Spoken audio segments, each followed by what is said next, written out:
Dziękuję bardzo, ojcze. Będę mówił po angielsku. The nation between epochs and the crossroads of civilization. This is the title of my paper. With half an hour of time in front of me, I do not have the opportunity to make deep excursions into history, to introduce you to the stranger that Ukraine actually appeared to the world 3 decades ago. Therefore, I will only allow myself to present a number of conclusions from our history that will be important to me in talking about current realities and the future. First, Ukraine belongs to the Eastern Christian civilization in which the connection between the state and the church is stronger and more pronounced than in the case of the Western churches. That is why the Eastern churches have always faced the trap of ethnophilitism. In the case of Ukraine, the greatest guarantors of avoiding such fundamentalist extremes are the multi-ethnic and multi-confessional nature of Ukrainian society and the observation of religious freedom. In Ukraine, this connection also meant a certain parallelism of destinies. The decline of the state led to schisms in its church, and the revival of the state immediately put on the agenda a great and hitherto unattainable goal, the revival of the historical Kievan Church. Today, the pluralism of Ukrainian churches with Byzantine roots is considered by Ukrainian society not so much as confessional pluralism, but as a schism in the historical Kievan Church, a temporary violation of the norm that will need to be corrected in the future. Second, the historical Kievan Church, which dates back to 988, had a pre-schismatic nature. After all, the schism occurred in 1054, and this fact is crucial for understanding the Ukrainian confessional identity. The position of the Kievan Church is defined by 2 basic motivations that have led to the main transformations of its historical identity. The first was a deep devotion to the Eastern liturgical tradition, and therefore numerous attempts to Latinize the Kievan Church were rejected. The second motivation was the desire to restore the lost unity of the Christian Church as a whole.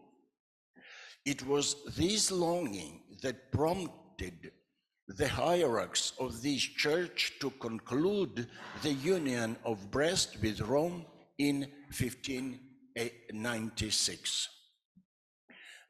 Third, that is why the logic of the bridge or the desire for church unity invariably echoes in the Ukrainian religious mentality as soon as the appropriate conditions are created for this. However, this logic strongly contradicted in the past and contradicts today the logic of the defense of orthodoxy or the logic of the Third Rome, which was and still is characteristic of the Moscow Church. The logic of confrontation with the First Rome acquired archetypal features of the Third Rome. This lays the foundation for the existential conflict between the Kievan and Moscovite models of churchliness, which has its parallel counterpart in the existential conflict between the Ukrainian and Russian models of statehood. The state independence of Ukraine and the Russian Empire are mutually exclusive. Fourth, Putin had two main motives for ending Ukraine. Shortly after 1991, the path of Ukraine and Russia diverged. Ukraine began to slowly make its way into the European future, overcoming the communist trauma, and Russia back to its totalitarian past. Putin asserted his authoritarian model as the only acceptable one for the East Slavic peoples, and therefore the model of Ukrainian democracy became unbearable for him. He perceived the imperfection of Ukrainian democracy as a confirmation of the incompatibility of democracy and East Slavic nature. Instead, the success of Ukrainian democracy became a threat to him that the virus of freedom could spread to Russia. That is why democracy in Ukraine had to be done away with.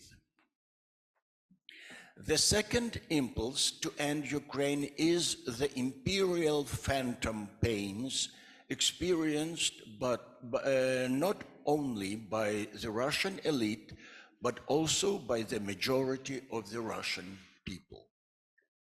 Putin responded to this demand of society and therefore publicly denied the national identity of Ukrainians and their state subjectivity. The revival of the Russian Empire was his idea fix, because Russia's imperial history looks legitimate as long as Kyiv is within its borders. As Russian analyst Lilia Shevtsova noted, I quote, "Ukraine, which goes to the West, takes with it the legitimacy of the Russian state, and we remain Muscovy." End quote. Therefore, Samuel Huntington made a mistake.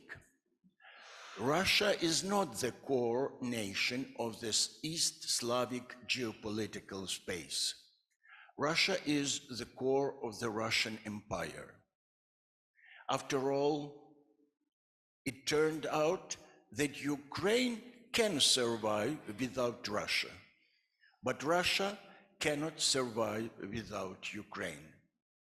With its massive attack in the year 2022, Russia decided to seek one more final solution, in this case, the final solution of the Ukrainian issue, and get rid of its civilizational challenge, and thus forced Ukraine to make up their minds and mobilize. Fifth, over the years of independence, Ukraine has created a competitive religious environment that resembles, in the words of Jose Casanova, a religious denominationalism that is closer to the American model than to the European one. Under such conditions, no denomination can become the official state religion of the country.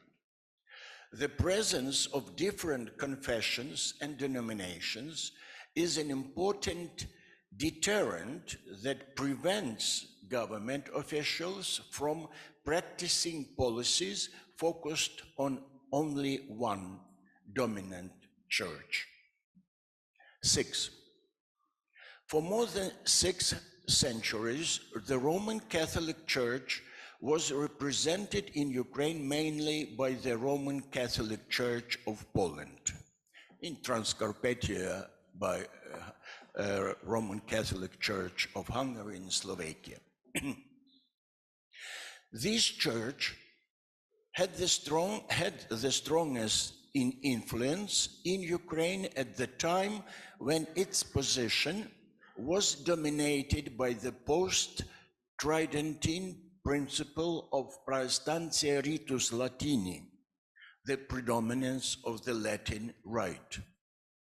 Under its influence, the concept of a mission to the East, misja na wschód, matured and functioned in Polish society at that time, that is, the Polonization and Latinization of Ukrainians. Hence, the established stereotype of Ukrainians' distrust of Catholics.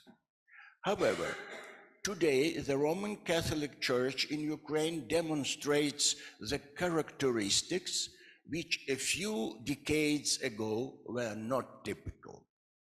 More and more often, you can see Roman Catholic churches where liturgies are served according to the Latin rite, but also in the Ukrainian language and even with the use of Ukrainian ornaments.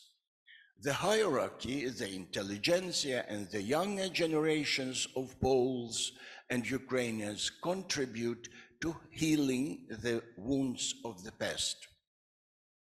7. Evangelical churches have been a familiar part of the Ukrainian religious landscape since the late 19th century. Unlike early Protestantism in Western Europe, in Ukraine, neither early nor late Protestantism was based on the principle of cuius regio eius religio, which was so helpful to nation-building movements in Western Europe in the 16th century. Protestantism in Ukraine was usually not concerned with the problems of Ukrainian national self-determination, and according to Protestant researcher Victoria Lubashchenko, it acted mainly as a cultural and educational factor. 8. Thus, unlike the Orthodox or Greek Catholic churches, the Roman Catholic Church in Ukraine and the Ukrainian branches of Protestantism were not branches of the historical Kievan Church, and therefore were not traditionally considered national churches of the Ukrainian people. However, it doesn't mean that they did not have a cumulative influence on Ukrainian religious consciousness and therefore on Ukrainian religious identity. Western Christianity is characterized by a well-developed social doctrine and its dynamic application in practical life. Ukraine emerged from the totalitarian atheistic past with the experience of trampling on human dignity, abuse of power, and a penchant for intolerant ways of resolving conflicts. The ethics of work and the ethics of interpersonal relations were significantly declined. Under these conditions, the influence of Roman Catholic and Protestant social doctrines is very positive. 9. However, the most important processes for the Ukrainian faith in the field of religion still take place between the branches of the historical Kievan Church. Today, it is the Orthodox Church of Ukraine, which is in unity with the Patriarch of Constantinople, the Ukrainian Orthodox Church in unity with the Moscow Patriarchate, and the Ukrainian Greek Catholic Church in communion with the Roman Apostolic Sea. Before the beginning of the Russian aggression, all these churches enjoyed distinct religious freedom, which was an important achievement of Ukrainian independence, confirmed by the two Ukrainian revolutions of the year 2004 and 2013-14. At the same time, a significant part of the clergy of the Ukrainian Orthodox Church of the Moscow Patriarchate invariably advocated the restoration of the USSR, calling Ukraine's state independence a tragic mistake. In this, the hierarchy of this church fully agreed with the Moscow's desperate conviction that it was possible to put an end to the unloved independence of Ukraine, to return it to the long-awaited union of fraternal Slavic peoples, in which the firm hand of the elder brother, of course, Russians, would immediately put an end to the heretical nationalist schism and restore the rule of the Moscow Patriarchate. In the press, which was oriented toward the Ukrainian Orthodox Church of the Moscow Patriarchate, there was constant agitation for the rupture of Ukrainians' partnership with the West, NATO, and the European Union. In other words, the Ukrainian Orthodox Church was completely subordinated not only to the ecclesiastical doctrine of Russian Orthodoxy, but also to the political and ideological orientation of the Third Rome. However, what in peacetime was longing for Moscow's Egypt turned into criminal offense with the beginning of Russia's full-scale aggression. The situation in some places has become outrageous. The security service of Ukraine has revealed striking facts of collaboration between the clergy of this church and the occupational troops of the Russian Federation, which were confirmed by court verdicts. 10th, under other circumstances, it would not be a problem that Ukrainian Orthodox Church is in the bosom of the Russian Church. It could be, or she could be, a representative of Ukraine there. The tragedy is that she was and still is the representative and conductor of Moscow's anti-Ukrainian policy in the family of Ukrainian churches. As a result, the entire optics of the ecclesiological status of this church become distorted. 11th, throughout the 30 years of Ukrainian independence, the hierarchy of the Ukrainian Orthodox Church of the Moscow Patriarchate not only enjoyed full religious freedom, but also got used to living in a state of legal inviolability. The slightest attempt to affect its interests was interpreted by it as persecution of the church. The mouthpieces of the Moscow Patriarchate in Moscow picked up these complaints and broadcast them to the whole world. And the world, in its turn, was psychologically ready to perceive these as the truth, as attacks by the Ukrainian nationalists on religious freedom.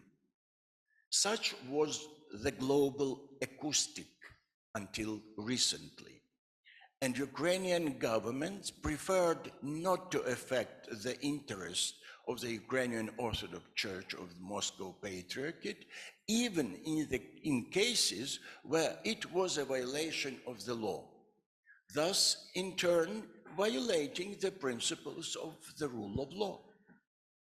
However, as we know, impunity corrupts over time, and such a legal vacuum has accustomed the hierarchy of this church to the fact that they are outside the scope of Ukrainian laws in general. 12. The difficulty in assessing the situation with the doctrine of the Russian world lies in the fact that in this case we are dealing with a hybrid political religious faith. The hybridity of this doctrine means that we find ourselves in a typical Zugzwang situation. While defending the faith, we ignore the political aspects of the ideology of the Russian world and the collaborationism of the adherent of this ideology with the aggressor during the war. And by fighting propaganda and collaborationism, we hurt religious feelings and risk violating religious freedom, which is the basic feature of democracy in general and the main achievement of Ukrainian democracy in particular. And unfortunately, it is impossible to separate one from the other. Therefore, Ukrainian society faces the responsible task of preventing the defeat of Ukrainian Christian culture. After all, when it comes to Ukraine's national security and religious freedom in the face of Russian aggression, Ukraine is faced with a truly epic task: how to slip between Scylla and Charybdis. That is, to clearly distinguish between the right of a person to profess his religion and the attempts of a person to collaborate with the enemy, especially in times of war. The future will show whether our state boat will be able not to run into the rocks mentioned above. 13. And now I would like to finally explain why I have chosen such a strange title for my talk, The Nation Between Epochs and at the Crossroads of Civilizations.